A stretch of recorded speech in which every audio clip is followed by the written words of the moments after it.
Here we go, guys. Tuesday. 2 down. 3 to go. All right.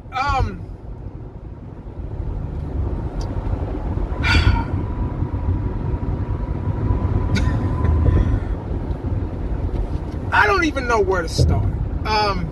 I've said what I had to say. There's really no more to say, really. I don't even know why I'm making this video. I guess I'm bored. Read a couple of articles here and there, listened to some saps on the radio, blame the whole game. Once again, they blame the whole game on Dak. You got people out there still blaming the whole game. Defense, I didn't know Dak played defensive tackle. I didn't know he played linebacker. I didn't know he played cornerback, safety. I didn't know Dak Prescott played all those positions. I really didn't. But they blaming the whole game on Dak Prescott. Dak Prescott did okay to me. Were there some things he could have done? He could have done better. Yes, of course. Even if we would have won, there were some things Dak Prescott, Ezekiel Elliott, Amari Cooper, Michael Gallup, the whole team, because there's no I in team. The whole team could have done better. Of course. The coaches watch film if you win or lose. Let me get that. Let me say that again. For a lot of fans that didn't play the sport, didn't play sports period, especially football, coaches watch film on Monday morning, regardless if you win or you lose. That's what they do. I'm sorry, they just do it.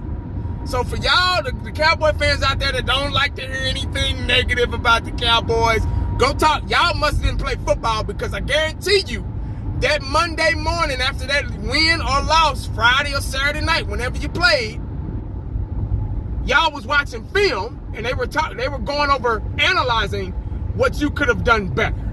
It's productive criticism. That's what they do. Now, on to my video. Mike McCarthy said he expects a quick recovery.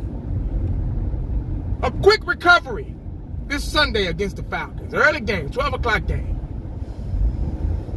You can expect anything. But can you do it? That's the problem. That's the question. I can expect to get home from work here. I'm driving home from work. I'm just getting off. I expect to get home around in between 3:30 and 4 o'clock. I expect that. Yeah, I expect to get home. Will I make it there? I don't know. That's in God's hands. I might not. God forbid anything happens, but I expect it. I expect to go home, pick up a little bit, get the house presentable for when my wife and kids walk through the door, get dinner going. I expect to do that when I get to the house. Something could happen. Never know. Could be a family emergency somewhere, who knows? But you can expect anything. But since we're talking about Dak Prescott, I thought Dak had an okay game. 266 yards, one touchdown on Ezekiel Elliott, no interceptions. He got sacked a lot. When you're running for your life, it's kind of hard to make a lot of the throws everybody was expecting Dak to make. You get what I'm saying? Everybody, Dak should have went deep. I get it. I agree. Those were a couple of things that I did say on the Lone Star show. If you missed it, go back and watch it. Space Cowboys 17 and I. It was on both of our channels. You can look it up. We did the Lone Star show, and I also did a live stream during the halftime and after the game Sunday. So go back and check all that out if you missed it. I thought we could have played better as a team. I really did. I expected more. There were a lot of things Dak Prescott should have done better. There were a lot of things. I think defense lost that game for us overall. Defense lost the game. We couldn't get off the field, especially on third down. We would have the Rams 3rd and 7, 3rd and 9, 3rd and 6, and they would always convert. So we couldn't stop anybody. We couldn't get them off the field. Our defense was tired. Everybody was sweating. You could see the sweat through the helmets. They had the hands on top of the head. They had the hands on the hips. They were tired. They were beaten. They were worn down. The Rams knew exactly what to do to pick us apart and pick our defense apart and wear us down, win time of possession, all that. They beat our asses. They just did it, It looked just like it did when they had Anderson, those two running backs, and Gurley. You know, they were just 1-2 punch, boom, boom, boom, boom, motion in, and all those guys, different setups. They were very creative and methodical. And they kicked our asses, but they handed us our asses. Even though the score was 20-17, the way we lost was fucked up. But anyway, there were a lot of things wrong with that game. I feel that we could have played better. And there's no mystery behind it. I'm pretty sure y'all know that too. We got to get better on defense. We got to get better on offense. Our two most important, and I said this yesterday on a live stream, the two most important things were not playing well, and that was the offensive line and the defensive line. It's a domino effect. If they don't play well, nobody else is going to have a good day. Nobody else is going to have a good game. You get what I'm saying? So everybody's, oh, Earl Thomas. No. Earl Thomas wouldn't have helped us Sunday. You know why? Because the problem was with our front four. That was the problem. And our linebackers. We had a 4-2-5 set. We only had two linebackers. Van Der Esch got hurt. You know, he's fragile.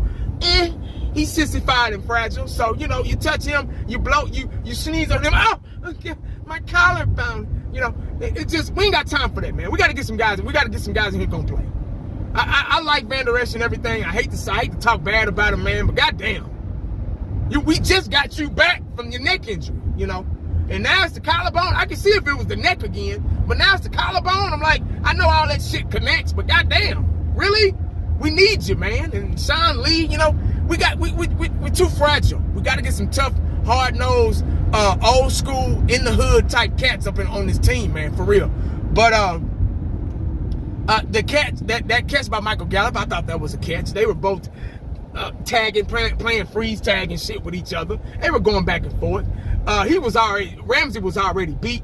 So he had to flop a little bit to kind of get it back, you know, and it worked. It worked. Shit. Like I've been saying, when you're playing cornerback, you got to know how to play the rep. So he played the rep, and they fell for that shit, and it, you know, whatever. But I like Gallup, man. Gallup almost reminds me of another Dez Bryant. He's one of those guys, regardless if you own him or not, regardless if you're guarding him or not, he'll catch that ball over you. He's a strong receiver. He's turning into that strong physical receiver like Dez Bryant, but just probably a little faster. So I like Gallup. Look out for Gallup, man. Seriously, I thought he was the best, at least one of the best receivers in that game. You know, Amari Cooper was making some good catches. It was a pretty good game for us, I thought. You know, we could have did some things better to move the chains, play calling wise, but you know, it's a team thing. We lost as a team, man. So it is what it is. But that's all I wanted to talk about, man, really. That was pretty much my final.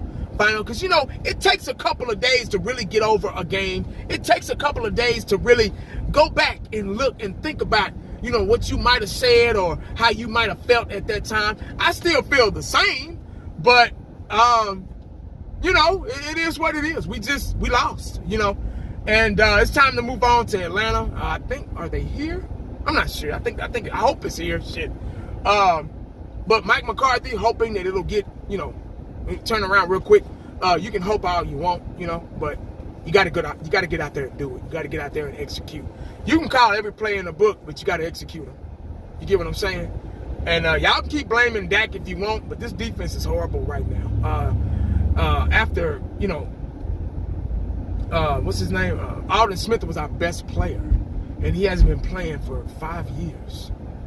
That's not right. He shouldn't be our best defensive guy. I'm glad he was, you know, but that lets you know down the line he's going to get better and better and better.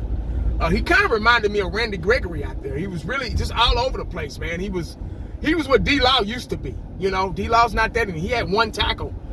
Your highest paid guy, damn near one of the highest paid guys on the team, had one tackle.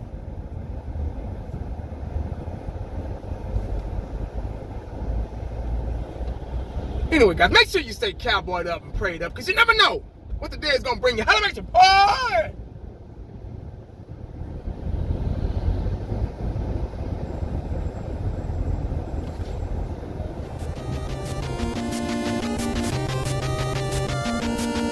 I'm out.